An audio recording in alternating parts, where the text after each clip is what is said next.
को सतनाम सतगुरु रविदास महाराज की जय। आज हम गुरु गद्दी शुक्रताल पर हैं और माननीय श्रीमान चंद्रशेखर आज़ाद जी जो आज गुरु गद्दी शुक्रताल पर गुरु महाराज जी के दर्शन करने हेतु आ रहे हैं। आप देख सकते हैं हमारे पीछे जो हैं उनका अभी गाड़ियों का काफिला आएगा और गुरु गद्दी शुक्रताल पर वो नमस्कार करने हेतु आ रहे हैं।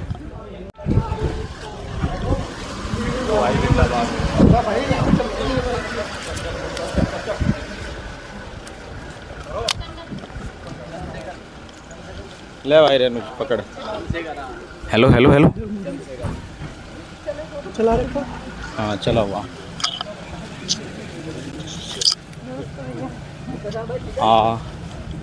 हाँ भाई वितरण आ जा। हाँ जी हाँ जी। सबसे पहले तो सांसद जी का बहुत बहुत स्वागत गुरु गद्दी। काम कर ले थोड़ा।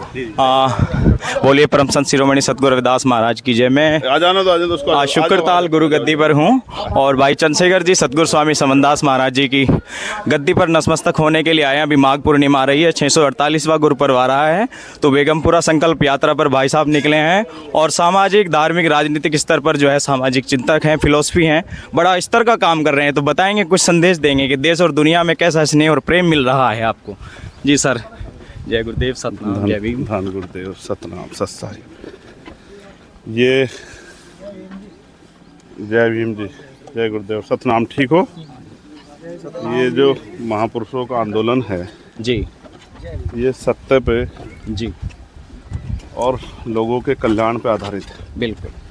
जितने भी संत हुए हैं, संत जी चोला तो कोई भी पहनता है, बिल्कुल, लेकिन बिल्कुल। संत किसी भी धर्म में हुए जी, उन सब ने मानवता के कल्याण के लिए जी रास्ते खोजे। बिल्कुल। खुद को कष्ट देके, खुद का बहुत कुछ त्याग करके जी उन्होंने मानवता के कल्याण के रास्ते खोजे जी कि लोगों का भला कैसे हो सकता है, लोगों की जो परेशानियां कैसे दूर हो सकती है। जी।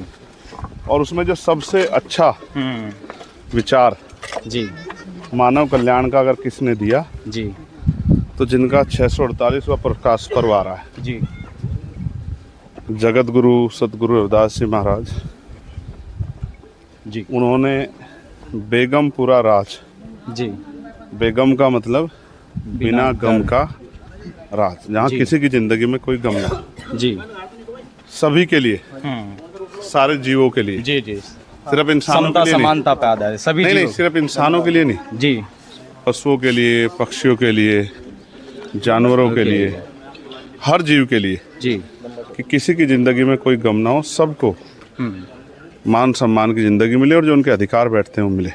जी। ये जो विचार दिया, ऐसा चाहूँ राज में जहाँ मिले सबन्नु अन्न और छोट बड़े सब सम बसे रैदास रहे प्रसन्न। तो जहाँ किसी की ज़िंदगी में किसी तरह का गम ना हो, कोई ऊंच नीच ना हो, कोई भेदभाव ना हो, किसी का अपमान ना हो, सबको खाने के लिए अन्न की, तन ढकने के लिए कपड़े की, सर ढकने के लिए छत की, पीने के लिए पानी की, सबकी व्यवस्था हो, ऐसा विचार देने वाले गुरु रविदास जी महाराज। और उनकी जो इनकी विचार की शक्ति है जी, जिस शक्ति को बाबा साहब ने आगे बढ़ाने का काम किया, जिस शक्ति को, जिस विचार को मान्यवर काशीराम साहब ने आगे बढ़ाने का काम किया, वो उसी विचार को एक लंबे समय तक जी, जहाँ जिस तीर्थ पे हम हैं, यहाँ शुक्रताल गुरु गद्दी सतगुरु समनदास जी महाराज की गुरु गद्दी है। यहाँ उनकी समाधि भी है। जी बिल्कुल। उनका पार्थिव शरीर यहीं पे जो है उसको समाधि दी गई थी। उस तीर्थ पे आज हम लोग हैं और उस तीर्थ को भी नमन करने आए हैं, क्योंकि जिस तरह के आज हालात हैं, और आपने देखा अभी कुंभ में जो हुआ, बिल्कुल एक मीडिया रिपोर्ट है कि 1500 लोग गायब। बिल्कुल। हालांकि सरकार तो आंकड़े छुपा रही। सरकार तो सिर्फ अपनी जान बचाने के लिए, उनके ऊपर आरोप ना लगे, उनको जवाब ना देना पड़े, और हालांकि उन्होंने मुआवजे घोषणा की है, वो मुआवजा भी ना देना पड़े गरीबों की, जिनके घर से कमाने वाला चले गए, जिनकी माँ बहन बेटा, आप समझो कोई अपने आदमी खोता उसको कितनी तकलीफ होती है। जी। जो गए थे तो इसलिए कि भाई चलो हम लोग जो हैं वहाँ जाके गंगा स्नान करेंगे, लेकिन उनके हिस्से में मौत आई। बिल्कुल, ये बहुत दुखद है। इस तरह के जिनके साथ हुआ है उनके लिए भी जो है, उन सभी प्राणियों के लिए मैं आज इस पावन तीर्थ से जगत गुरु जी से प्रार्थना करता हूँ कि उनके परिवारों का कल्याण हो और उनको दुख सहने की शक्ति मिले। अच्छा, मैं एक सवाल और करना चाहूँगा। ऐसा ही यहाँ बागपत में हुआ है जी। वहाँ भी जैन समाज के 17-18 श्रद्धालुओं की एक दुर्घटना में जान गई है। हालांकि सरकार ने उनकी उस तरह मदद नहीं की जिस तरह की उन्होंने प्रयागराज के लिए कहा, आदेश किए, लेकिन उनके लिए भी मैं, उनके परिवारों के लिए भी, और जितने भी मानव हैं पूरी दुनिया में, उन सब के कल्याण की मैं यहाँ इस तीरथ से प्रार्थना करता हूँ कि उनका कल्याण हो और उनके जो समस्याएं हैं उनके जीवन में वो खत्म हो। आपने देखा होगा सतगुरु समनदास जी का यहाँ भी एक महाकुंभ लगता है ज्येष्ठ पूर्णिमा को, बहुत विशाल का है। उसने कुछ प्रकाश आपने प्रशासन के ऊपर भी डाला था। अभी भी आप जहाँ से गुजर के आए हैं देखा होगा आपने, कीचड़ भरे रास्ते और दुनिया भर की ये गंदगी, मतलब एक ये भी इन्होंने समाज सुधार के बहुत कार्य किए हैं, लोगों की शराबें छुड़वाई। मैं एक मिनट आपको रोकूंगा, ये इसमें हमारी गलती है, हम सरकार की गलती नहीं निकाल सकते जी। ये जो इतना बड़ा तीर्थ बन रहा है किसने बनवाया? सरकार ने तो नहीं बनवाया। नहीं, समाज का समाज ने बनवाया जी। अगर हम करने पे आए तो सब कर सकते हैं। हाँ बिल्कुल। लेकिन इस देश में हम लोग टैक्स देते हैं जी, अपनी मेहनत की कमाई से पैसा सरकार को टैक्स के रूप में देते हैं कि वो ये बुनियादी काम सरकार करेगी। ये सड़क बनवाना, बिजली की व्यवस्था कराना, पानी की व्यवस्था कराना, तीर्थों का जीर्णोद्धार कराना, वहाँ जो है कोशिश करना कि वो जो तीर्थ जो हैं वो उस तरह से उनमें हर्ष उल्लास बना रहे और उनका उनमें सौंदर्यकरण होता है, वैसे यहाँ भी हो। लेकिन वो क्योंकि जब बात अब इस देश में जाति व्यवस्था है, जब कमजोर वर्गों के संतों की बात आती है, जबकि संत किसी जाति के नहीं होते। जी जी। प्रधानमंत्री भी जाते हैं, बिल्कुल, काशी बनारस जाते हैं मत्था टेकने के लिए। अभी आपने छुट्टी की मांग किया है, क्या मानेंगे? अभी देखते हैं उस पर। देखो उससे ये भी दो चीजें होंगी। उससे पहले मैं इस बात को स्पष्ट कर दूं जी कि संत सबके होते हैं, तो ये हमारे तीर्थों के साथ, जैन तीर्थों के साथ, बुद्धिस्ट तीर्थों के साथ जो भेदभाव किया जा रहा है, ये भी हम लोगों के सामने है। बिल्कुल। अब आपने बात की छुट्टी की, तो मैंने मांग इसलिए उठाई क्योंकि मांग मेरे पास ये महत्वपूर्ण मांग है। इससे दो चीजें होंगी जी। अगर उन्होंने मांग पूरी कर दी तो हमारे लोग ये सोचे कि वो थोड़ी बहुत ही आस्था हमारे सतगुरु रविदास जी महाराज जगत गुरु में रखते हैं, और अगर नहीं करी तो आप ये मान लेना कि वो सिर्फ राजनीतिक फायदे के लिए हमारे गुरु घरों तक आते हैं और मत्था टेकने की बात करते हैं, उनका नाम लेते हैं, जबकि वो इतना भी सम्मान नहीं देना चाहते कि जिनकी पूरी दुनिया में मान्यता है। बिल्कुल। जिनको मानने वाले पूरी दुनिया में रहते हैं, जिनके गुरुघर पूरे दुनिया में है जी, उनकी जयंती पर और 648वें प्रकाश पर्व अगर वो राष्ट्रीय अवकाश घोषित नहीं करते तो इससे स्पष्ट हो जाएगा कि वो सिर्फ अपने फायदे के लिए सतगुरु जी का नाम लेते हैं। ये दोनों चीजें आपके सामने है। अभी मैंने वहाँ, क्योंकि अभी हम पे बहुत सारे ऐसे संत और गुरु हैं, जैसे हमारे डेरा बल्ला के जो प्रमुख हैं सतगुरु नंदन दास जी, उन्होंने मुझसे आदेश किया था, मैंने सरकार के सामने मांग रखी कि जो हमारी मेला ट्रेन जाती है उसमें सफाई की व्यवस्था हो, जो बेगमपुरा एक्सप्रेस जाएगी जी। दूसरा, उसमें कोच बढ़ाए जाए, तो कोच में कुछ जनरल कोच लगा दे। फिर मैं मंत्री से कल मिला परसों जी कि भाई इनको वापस हटा के जो है, क्योंकि संत जाएंगे बिल्कुल, तो उनकी सुविधा का ध्यान रखते हुए इनको जो है स्लीपर कोच किया जाए जी, और एक स्पेशल ट्रेन चले जाए। मुझे मंत्री जी ने वादा किया है और मुझे उम्मीद है, क्योंकि कुछ अच्छे भी हैं बिल्कुल, तो वो हमारी आस्था का भी सम्मान करेंगे। नहीं, आप तो समय समय पे हर चीजों पे प्रकाश, तो उसके लिए समाज का मगर नहीं मिल रहा है। एक चीज और रह गई है जो बहुत इंपॉर्टेंट है जी।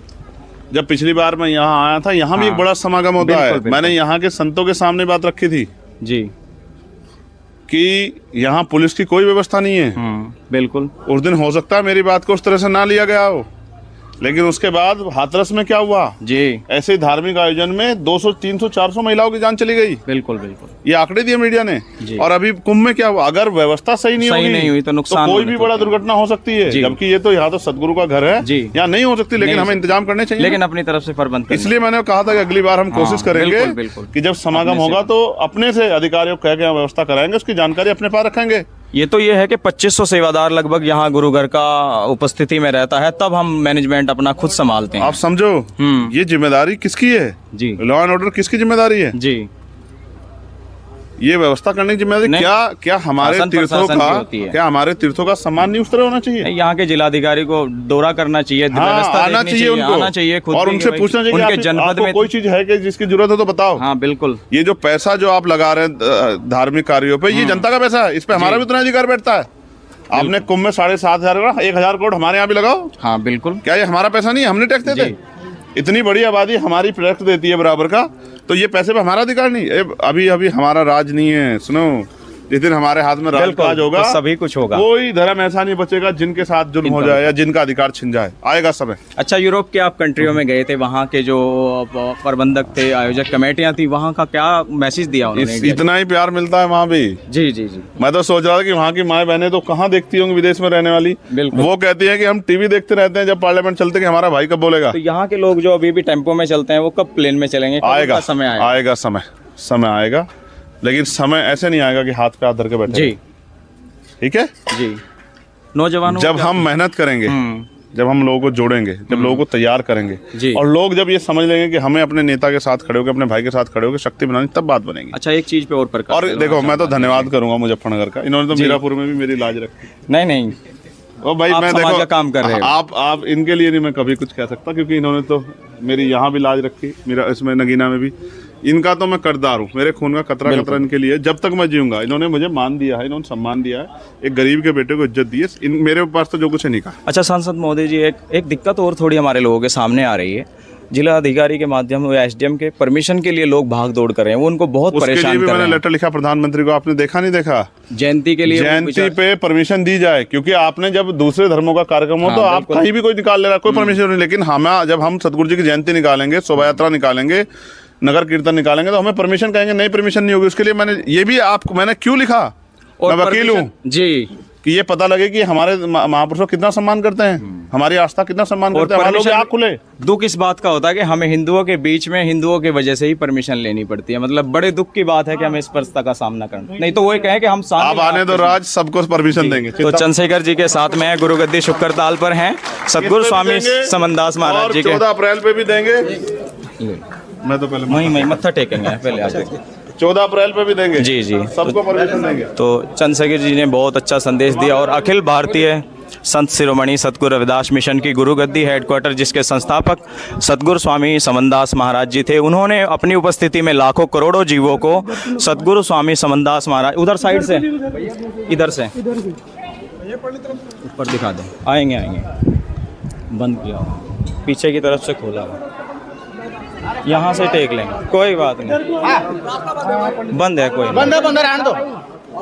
तो आप देख रहे हैं कि आज गुरु गद्दी शुक्र ताल पर मत्था टेकने के लिए आए हैं, और सामाजिक प्रोत्साहन मिल रहा है, और समाज के अग्रसर अपना प्रयास से सामाजिक उत्थान के लिए दिन रात जागते हैं और बहुत सारा परिश्रम करते हैं। चाहे दिल्ली तुगलकाबाद की लड़ाई हो, या किसी भी गुरु रविदास मूवमेंट पर काम हो, या सामाजिक समरसता, भाईचारा, आपसी संदेश।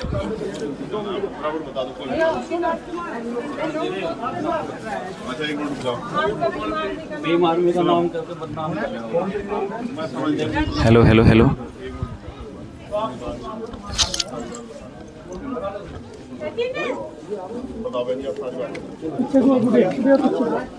नोट कर लेना विकास, नाम इनका भी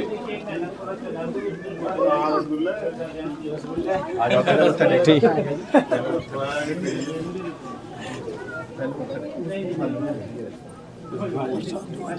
हाँ दे देंगे, गुरुवचन कुछ दे देना यार।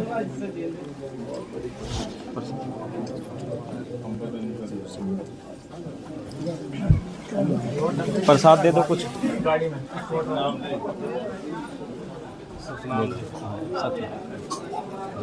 वो जब पिछली बार कही थी मैंने बात, उसके बाद 3 घटनाएं हुई।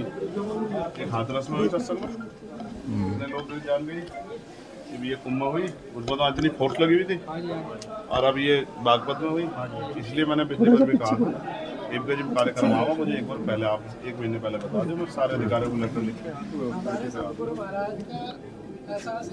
वो तो सब पे है। बोलियो तो बच जाओ तो ठीक है, लेकिन फिर भी व्यवस्था करना जिम्मेदारी है। इसकी जरूरत नहीं पड़ती। गुरु का आशीर्वाद ऐसा है, यहाँ तो लोग जो सत्संगी लोग आते हैं, जो श्रद्धालुगण आते हैं, वो अपनी व्यवस्था खुद करते हैं। वो ठीक है सारी बात, लेकिन आप एक चीज नहीं समझ रहे ना, व्यवस्था जब सबके लिए होती है तो होनी चाहिए ना। हम भी तो टैक्स देते हैं ना बराबर का, हमारी भी तो आस्था का सम्मान होना चाहिए। वहाँ 7,500 करोड़ रुपए लगाया सरकार ने, तो हमारे कार्यक्रम में भी तो सरकार को पहुंचना चाहिए। हम भी तो बराबर के हकदार रखते हैं, हम नहीं है। ठीक है, मेरा कहने का सिर्फ मतलब ये है कि कल कोई बात होगी तो सारी जिम्मेदारी हाल पर सतगुरु महाराज की कृपा, कुछ होगा नहीं, लेकिन वो हमारे ऊपर ना आए। एडमिनिस्ट्रेशन को भी नजर रहेगी भाई ये हमारी ड्यूटी है, ठीक है। उस तरह के बैरिकेडिंग लगाएं, उस तरह से यहाँ संख्या बढ़ाएं, ठीक है, व्यवस्था कराएं। एक बार पहले मैं आऊँगा बीच में। गुरुगद्दी पर मत्था टेकने के पश्चात चंद्रशेखर जी महाराज श्री गोवर्धन दास जी, जो कि गुरुगद्दी निर्माण कार्य के प्रबंधक हैं और आश्रम के सेवादार हैं, आश्रम की व्यवस्था देखते हैं, पूरी जिम्मेवारी महाराज जी संभालते हैं। तो उनके दर्शन किए, महाराज जी के शरणागत बैठ करके भाई साहब ने प्रसाद भी लिया, क्योंकि सामने बहुत बड़ा खेत है महाराज जी का और कुछ ज़मीन खरीदी है, उसमें थोड़ा उसको खुदाई पढ़ाई इकसार उसका कार्य चल रहा है, सेवादार लगे हुए हैं। तो चंद्रशेखर जी बाइक चलाते हुए नजर आए यहाँ, क्योंकि ये आश्रम का बहुत ज़्यादा ज़मीन है, ये भी कम पड़ जाता है इतना। तो आप देख सकते हैं अपने कार्यकर्ताओं के साथ और रेतीली जगह में चंद्रशेखर जी बाइक से अपनी प्रस्थान करते हुए अपनी कार की ओर, और उनका सिक्योरिटी और सब चीज़ें उनके साथ में हर वक्त चलते फिरते दौड़ते रहते हैं, काम सामाजिक काम के लिए जो हैं वो अविश्राम यात्रा करते हैं, मतलब विश्राम पता नहीं कब करते हैं। तो देख सकते हैं आप किस तरह उनकी सिक्योरिटी भी उनके साथ में पैदल भाग रही है।